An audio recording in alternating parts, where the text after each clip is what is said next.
بسم اللہ الرحمن الرحیم۔ السلام علیکم۔ میں ہوں محمد تحسین عباسی اور آپ دیکھ رہے ہیں میرا YouTube channel Pakistan time news. ناظرین، آج کی اس ولاگ میں سب سے پہلے ذکر کروں گا ہمارے نگران وزیر اعظم جناب انوار الحق کاکڑ صاحب نے ایک اخباری بیان جاری کیا ہے، اور اس اخباری بیان کو آج پاکستان کے تقریباً تمام اخبارات نے نہ صرف ہائی لائٹ کیا بلکہ بعض اخبارات میں وہ سپر لیڈ ہیں اور بعض اخبارات میں وہ لیڈ سے تمام خبریں لگی ہیں، اور یہی خبریں کل مختلف چینلز پر وائرل ہوتی رہی ہیں۔ ساری رات لوگوں نے اس خبر پر تبصرے بھی کیے اور سوچ و بچار بھی کیا کہ آخر وزیر اعظم صاحب کو یہ اس قسم کا اسٹیٹمنٹ اور اس قسم کا بیان جاری کرنے کی کیا ضرورت محسوس ہوئی۔ اب آتا ہوں میں بیان کی جانب کہ ان کا بیان کیا تھا۔ انہوں نے سب سے پہلے تو یہ کلیئر کیا جو ابہام موجود تھا اور جو خبریں ہیں لوگوں میں قیاس آرائیاں کی جا رہی ہیں کہ انتخابات وقت پر نہیں ہوں گے، تو وزیر اعظم صاحب نے کہا کہ جنوری میں انتخابات کرانے کے لیے تمام تیاریاں مکمل ہیں، اور انشاءاللہ جنوری میں انتخابات منعقد کروا کر اقتدار منتخب لوگوں کے حوالے کر دیا جائے گا۔ اس میں کوئی ابہام نہیں ہونا چاہیے۔ ایک تو ان کی جانب سے یہ بڑی اہم خبر تھی جو پوری قوم کے لیے، تمام سیاسی جماعتوں کے لیے خوش آئند ہے۔ دوسرا، انہوں نے آخر میں یہ کہا کہ نواز، عمران اور زرداری سمیت جتنے بھی لوگ ہیں وہ سب قانونی راستہ اپنائیں، ہر ایک کو مقدمات کے لیے قانونی سہولتیں فراہم کی جائیں گی۔ اس اسٹیٹمنٹ کے پس پردہ بڑے جو ہے وہ خاص طور پر لوگوں میں شک و شبہات پیدا ہوئے ہیں، اور یہ قیاس کیا جا رہا ہے کہ آخر وزیر اعظم صاحب کو ایسی کون سی طاقتیں ہیں جن کی وجہ سے ان پر پریشر ہے کہ ان کو جو ہے وہ انہوں نے پھر یہ بھی کہا کہ کسی سے ڈیل نہیں ہو رہی، کہ کون لوگ ہیں جو کہتے ہیں وزیر اعظم صاحب پر پریشر ہے کہ ان لوگوں سے ڈیل کی جائے۔ اور ڈیل کے متعلق تو یہ کافی خبریں وائرل ہو چکی ہیں کہ عمران خان سے ڈیل ہو چکی ہے اور اس سے ڈیل ہونے جا رہی ہے، اور پھر جب ڈیل کے ساتھ ساتھ انہوں نے این آر او کا تو کوئی ذکر نہیں ہوا، لیکن این آر او کا ذکر میں اس لیے کر رہا ہوں کہ جب ڈیل کی باتیں ہوتی ہیں تو پھر ہمارے ملک میں این آر او کی بھی باتیں ہوتی ہیں، چونکہ این آر او ماضی میں ہمارے حکمرانوں کو دیا جاتا رہا ہے، اربوں خربوں روپے کی مبینہ طور پر کرپشن کے باوجود بھی ہمارے تمام سیاسی لیڈروں کو جو بھی اقتدار میں رہے ہیں ان کو این آر او ماضی میں دیا گیا ہے۔ تو جب ڈیل کی بات ہوتی ہے تو پھر این آر او کا بھی ذکر ہوتا ہے، تو اس طرح سے ڈیل اور این آر او جو ہے وہ یہ سمجھے کہ مشترکہ دونوں ایک ہی چیزیں ساتھ ہیں۔ جس طرح سے سیاست اور صحافت کا چولی دامن کا ساتھ ہے، اسی طرح سے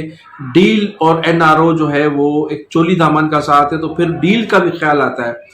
تو تمام جو لوگ ہیں تو یہ سوچنے پر مجبور ہو گئے کہ آخر کون سی طاقتیں ہیں جو وزیر اعظم صاحب کو ڈیل اور این آر او پر مجبور کر رہی ہیں، جبکہ chief of the army staff Syed Asim Munir صاحب نے تمام کرپٹ لوگوں کی گرفتاری اور ان سے جو قومی دولت لوٹی گئی ہے وہ نکلوانے کے لیے، ملک کی معیشت کو بہتر بنانے کے لیے، ملک کو جو ہے وہ ایک اچھا مقام دلانے کے لیے جو کوششیں وہ کر رہے ہیں یا جو ان کا ارادہ ہے، ان تمام عزائم کو، ان تمام جو پلاننگ ہے، جو پروگرام ہے، ان کو سبوتاژ کرنے کے لیے کون لوگ ہیں جو وزیر اعظم صاحب پر دباؤ ڈال رہے ہیں، یا پھر ممکن ہے کہ وزیر اعظم صاحب کے ساتھ ساتھ chief of the army staff پر بھی اس قسم کا دباؤ موجود ہو یا دباؤ ڈالا جا سکتا ہے۔ تو یہ اس وقت اس خبر کے بعد جو ہے پورے ملک میں یہ چیزیں گردش کر رہی ہیں، اور لوگوں میں پھر ایک مرتبہ مایوسی پیدا ہو رہی ہے کہ ایک chief of the army staff کی جو کوششیں تھیں، جو کاوشیں تھیں، جس طرح سے ڈالر اور دنیا کی دوسری کرنسیوں کے مقابلے میں پاکستان کا روپیہ مستحکم ہوا ہے، اور کسی حد تک جو مہنگائی تھی اس میں بھی کم از کم 5 سے 10% فرق ضرور پڑا ہے۔ ڈالر کے کم ہونے سے کچھ جو ہے وہ معیشت بھی مستحکم ہوئی ہے، اور اس کے ساتھ ساتھ کچھ مہنگائی بھی کم ہوتی جا رہی ہے، اور یہ تسلسل جاری رہا اس کا، تو میں سمجھتا ہوں کہ لوگوں کو امیدیں بھی ہیں بہت سی، اور لوگ اس وقت ایک بھاری اکثریت جو ہے ہمارے ملک کی، اگرچہ میں از خود جو ہے جمہوریت کے خلاف نہیں ہوں، جمہوریت کے حوالے سے ہم نے بڑی قربانیاں دی ہیں، قید و بند کی زندگی میں بھی ہم نے گزاری ہے، لیکن لوگوں کا یہ خیال ہے کہ جس طرح سے سید عاصم منیر صاحب معیشت کے حوالے سے جو کوششیں کر رہے ہیں، یا جو مہنگائی کو کنٹرول کرنے کے لیے جس طرح سے ان کے اقدامات ہیں اور جس طرح سے انہوں نے اپنا ڈنڈا لہرایا ہے، تو جمہوریت سے بہتر ہے کہ جنرل عاصم منیر صاحب جب تک بھی اپنی اس سیٹ پر موجود ہیں انہیں اپنا کردار ادا کرنا چاہیے، تاکہ ملک کی معیشت بھی مستحکم ہو اور جو مہنگائی ہے اس کو بھی کنٹرول کیا جا سکے۔ لیکن پھر دوسری صورت میں وہ عوام یہ دیکھ رہے ہیں کہ اگر این آر او کی بات کی جا رہی ہے، پھر ان سیاستدانوں کو، کرپٹ سیاستدانوں کو این آر او کے ذریعے یا ڈیل کے ذریعے چھوڑ دیا جاتا ہے، یا اقتدار میں بندر باڑ کی جاتی ہے، جس طرح سے کچھ لوگوں کا خیال ہے کہ مرکز جو ہے وہ نواز شریف کے حوالے کیا جا رہا ہے، سندھ پاکستان پیپلز پارٹی کو ایک مرتبہ پھر دے دیا جائے گا، بلوچستان جو ہے وہ باب پارٹی کو دے دیا جائے گا، اور فرنٹیئر جو ہے عوامی نشہ پارٹی اور دوسرے لوگوں کو دے کر تمام سیاسی لوگوں کو خوش کیا جائے گا، ان کی جو ہے وہ تمام جو ہے مل کر وہ حکومت بنائیں گے۔ تو اگر اس طرح سے ہوتا ہے تو پھر لوگوں میں بڑی مایوسی پیدا ہو رہی ہے۔ لیکن دوسری جانب یہ بھی کہا جا رہا ہے کہ اس مرتبہ اسٹیبلشمنٹ نے یہ فیصلہ کیا ہے کہ کسی بھی کرپٹ سیاستدان کو نہ تو انتخابات میں آنے دیا جائے گا اور نہ ہی ان لوگوں کو اجازت ہوگی کہ انتخابات میں حصہ لے سکے۔ تو ایک بہت بڑی صفائی بھی ہوگی اس طرح سے، اور اگر این آر او دے دیا گیا اور ڈیل کی گئی تو پھر وہی کرپٹ ٹولہ، وہی کرپشن میں جو ہے وہ ملوث لوگ اقتدار میں آئیں گے، اور پھر اسی طرح سے ملک میں لوٹ مار ہوگی۔ تو یہ جو آج کا اسٹیٹمنٹ ہے، اس اسٹیٹمنٹ کے بعد کم از کم لوگوں میں مایوسی ضرور پیدا ہوئی ہے کہ کیا دوبارہ این آر او دیا جا رہا ہے ان کرپٹ سیاستدانوں کو، ان لٹیروں کو، کیا ان سے دوبارہ ڈیل کی جا رہی ہے؟ تو یہ وضاحت جو ہے وزیر اعظم صاحب کی جانب سے آ تو گئی ہے کہ نہ تو کسی سے ڈیل ہو رہی ہے اور نہ کسی کو این آر او دیا جا رہا ہے، لیکن اس حوالے سے عملی اقدام جو ہے ہمارے آرمی چیف کا اور موجودہ حکومت کا نظر آنا چاہیے کہ کرپٹ لوگوں کو فی الفور گرفتار کیا جائے، ان کو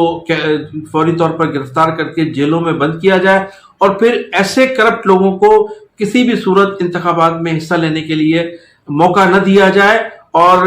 جو بھی لوگ آئندہ منتخب ہو کر آئیں تاکہ وہ ان کے لیے یہ مثال ہو کہ اگر کرپشن کی تو پھر ان کے لیے بھی جیل مکمل طور پر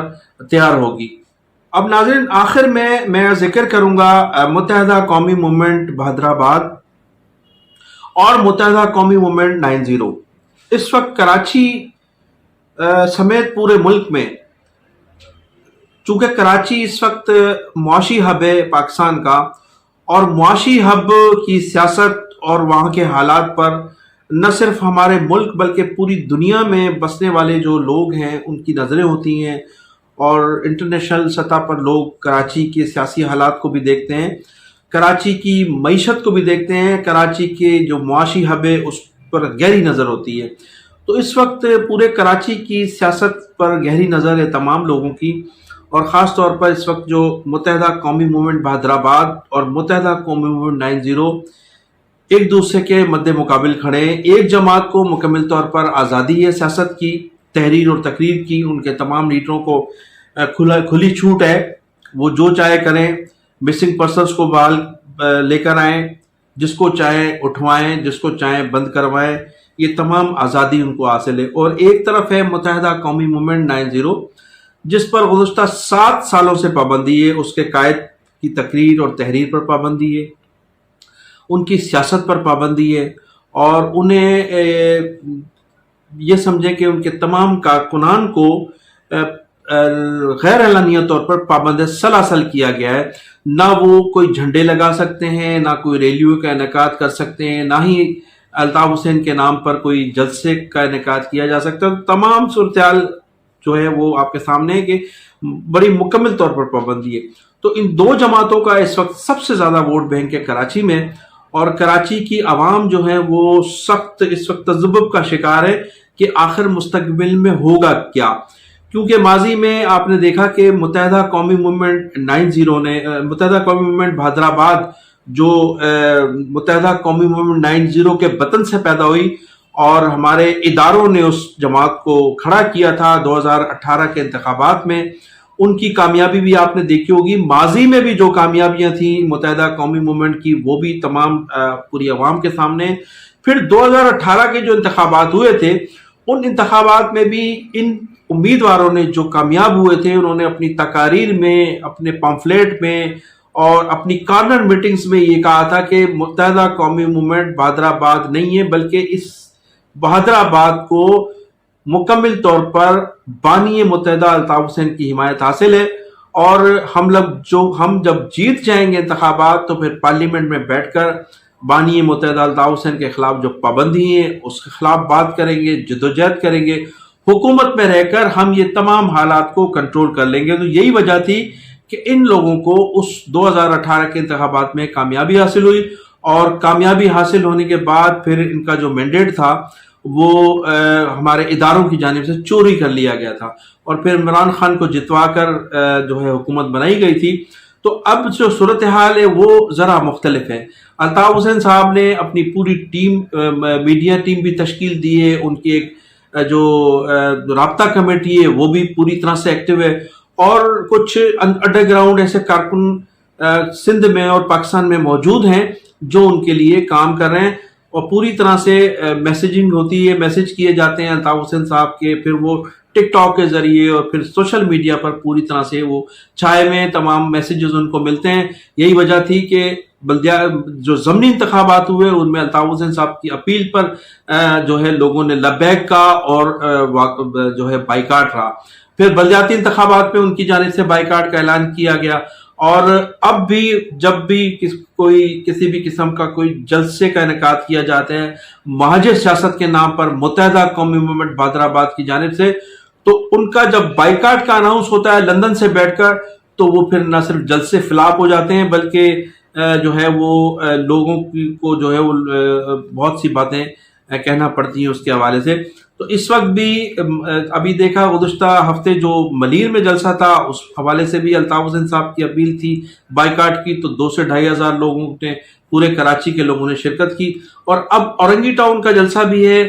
15 تاریخ کو اتوار کے روز، تو اس حوالے سے بھی متحدہ قومی موومنٹ بانی متحدہ نے اس کا بائیکاٹ کا اعلان کیا ہے، رابطہ کمیٹی نے بائیکاٹ کا اعلان کیا ہے۔ تو ابھی تک اس جلسے کا مومنٹم نہیں بن سکا ہے، اور وہ جلسے کی صورتحال یہ ہے کہ ان تمام لوگوں کو جو ملیر میں تھے، تمام پورے کراچی کے کارکن، حیدرآباد کے کارکن، ان تمام لوگوں کو اورنگی ٹاؤن بلا کر جرمن اسکول میں اس جلسے کو کامیاب کرانے کی کوشش کی جائے گی۔ تو اب دیکھنا یہ ہے کہ وہ لوگ بھی شریک ہوتے ہیں یا نہیں جو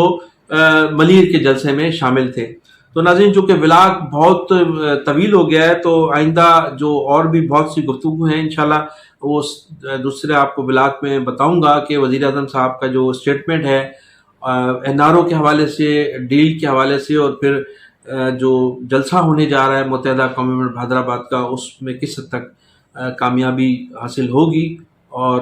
کس حد تک لوگ اس میں شرکت کریں گے۔ تو مجھے انہی الفاظ کے ساتھ میں آپ سے اجازت چاہوں گا۔ آپ میرے چینل کو سبسکرائب بھی کیجیے گا، کمنٹ سیکشن میں جا کر اپنی قیمتی رائے کا اظہار بھی ضرور کیجیے گا، اور اپنا بھی خیال رکھیے گا۔ پاکستان زندہ باد۔